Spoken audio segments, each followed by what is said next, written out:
Hi everybody, welcome to Oniontown Sports. I'm Kevin Kiley. I'm joined in studio tonight by my co-host Sean Doyle, and it is my great pleasure to introduce to the Danvers audience here, Walter Killer Kowalski is our special in-studio guest for the next 60 minutes. We're going to have some fun with Walter. 60 minutes? 60 minutes. You said we'll be here for 6 seconds. We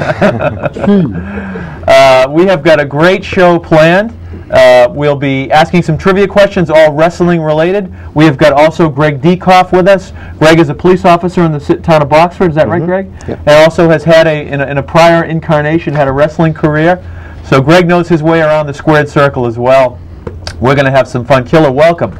It's great to have you here. Thank you very much. You know, when I heard about this little town. Which one were in Danvers? Danvers. I heard about this little town. Yeah. Boy, I was okay. Somebody had to put a wrist lock to bring me down here. I'm used to bigger towns than this. Well, listen, we pack a punch, though. Danvers packs a punch. Okay. The Onion Town's a tough town. The Onion Town is a tough town. I heard the town stinks. We wanted to have you down tonight and stir the pot a little bit.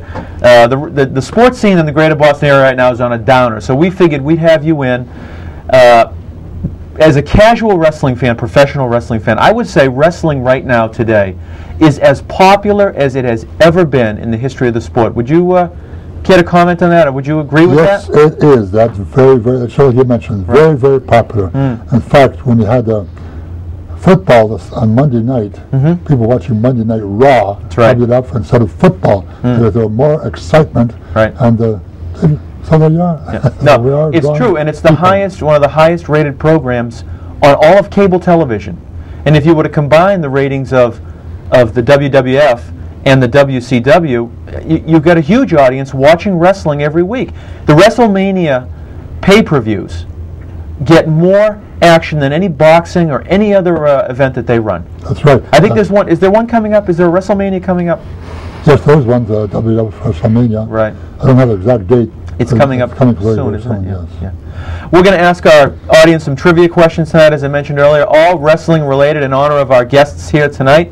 Sean, you want to fire a couple off to get the ball rolling here? Well, let's get started. Remember, we can't have our guests giving away any hints or any secrets. Okay. So I'm sure these will be layups for them. Well, yeah. Well, these guys are the experts. In the 70s, the Executioners were the tag team champions of the WWF. Please name one of the two wrestlers who comprise this dominant duo. And the prize is one large cheese pizza at Giovanni's. Great cheese pizza down there. So, the Executioners, behind those masks, what two wrestlers, what were their names? Okay. And they're both very well-known wrestlers. 774-1040 is the phone number. 774-1040. Who are the Executioners? I'm going to correct you. Walter, am I right in saying that in the 1970s it was the WWF, was it not? That's correct, yes. What was the actual name of the, what was it known as in those days? Who? It was the Worldwide Wrestling Federation, That's wasn't it? Right, and yes. Then in the 1980s, Vince McMahon shortened the name to the World Wrestling Federation. That's correct, yes. I want to go back a little bit because a lot of people don't know, your roots in terms of wrestling, and it's a very interesting story. How did you get your start? I just, wanted to find out from you what got you involved in wrestling, and were you an athlete as a younger guy playing other sports? Well, I wasn't playing other sports too much except in track and field. I was a shot putter, discus thrower, and a javelin thrower. I won every time. And we were working out at the YMCA back home, and outside a little town outside Detroit called Windsor, Ontario, Canada. Right, heard of it. And we're working out there, and the amateur coach was also a professional wrestler, and he talked us into becoming professional wrestlers. So, baloney, I'm going to pay my own way through college. Because, hey, you don't have to work at Ford Motor Company, an electrician. You can wrestle on weekends. He talked me into it. Well, one of us went on the road. He's gone for a whole year. When he come back, Walter, so, do this is terrific. So I started wrestling. Finally, after wrestling for a while, and what year would that have been, Walter, just to give us an idea? About 47. About 47, okay. Yeah. So I finally down on me, so I don't need an education for this.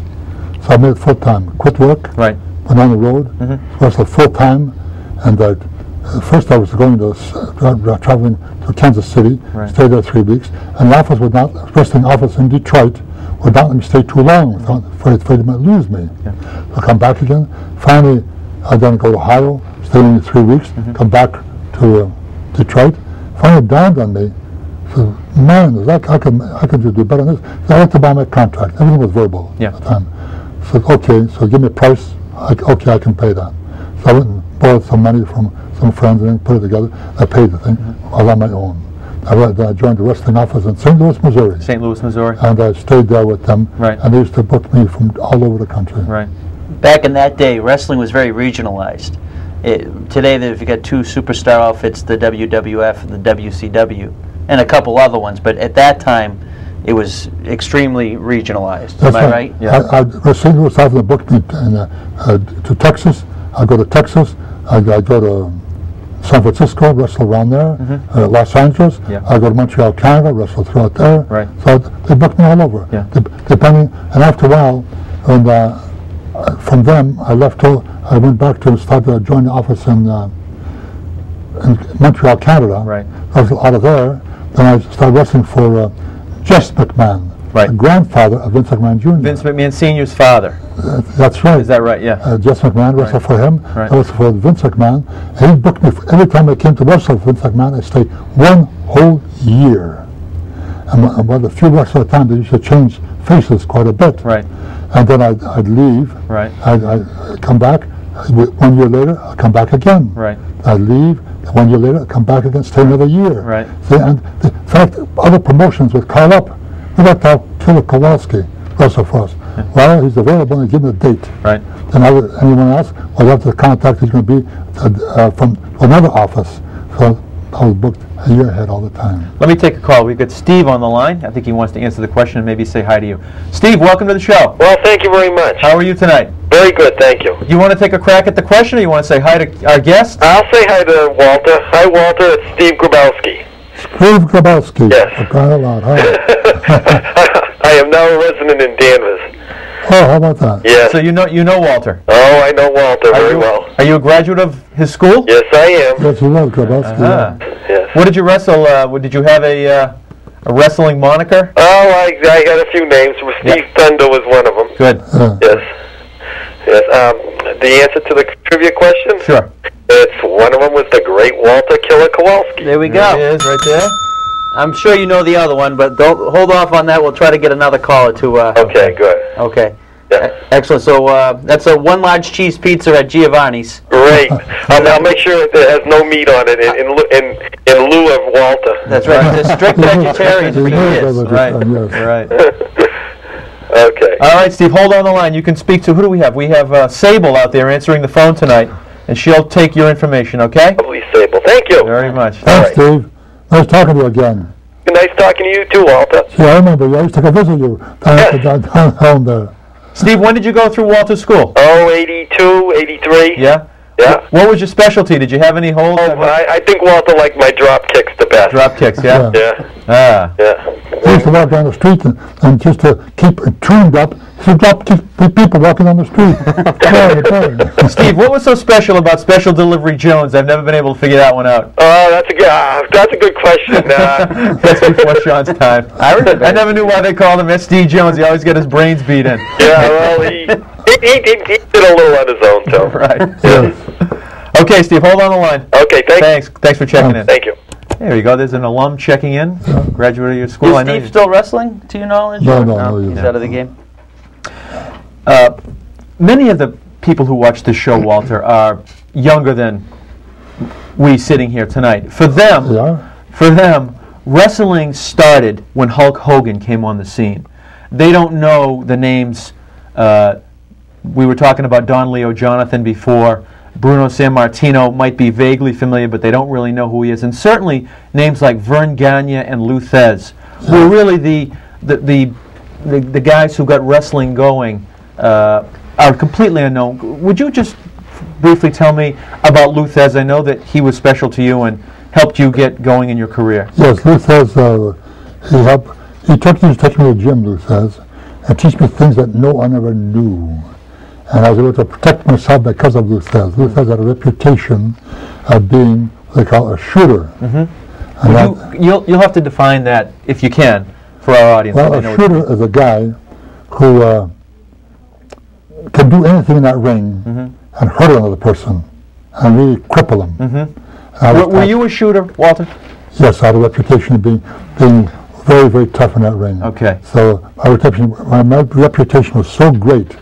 I was in Japan. They had trust me just to see how tough I really was. Yeah. So I put the Noki, had him carried out in the ring. They carried him out of the ring. Right. So they had put him next time in Japan. They put him against a big sumo wrestler. Right. They carried him out of the ring. They carried him out of the ring. And then, well, there was probably more than one person carrying him out of the ring. And you know, something I'd like to interject too is Inoki was the one that held Muhammad Ali to a 15-round draw. That's right. And Walter got the best. The famous wrestler versus boxer. So put two and two together, what would have happened if Killer got a hold of Ali? The second Walter got his hands on Ali, Ali would be finished. It would be all over. When he was training to work out with some of the wrestlers to get the idea, he saw me, he said, I want to have nothing to do with that guy, pointing at me. Yeah. Nothing to do with it. We were in Philadelphia at the time. Yeah. Let's see what Tom, I want to just pick up Tom here. Tom might have the answer to the second part of our question. Tom, welcome to the show. Hi, how you doing? Fine, thanks. Say hi to Greg Diekoff and Walter Killer Kowalski. All right, Greg, it's a pleasure, Killer. Thank you. You want to take a shot at the trivia question? Sure, I'd like to take a stab at it. Is it Bruno Sammartino?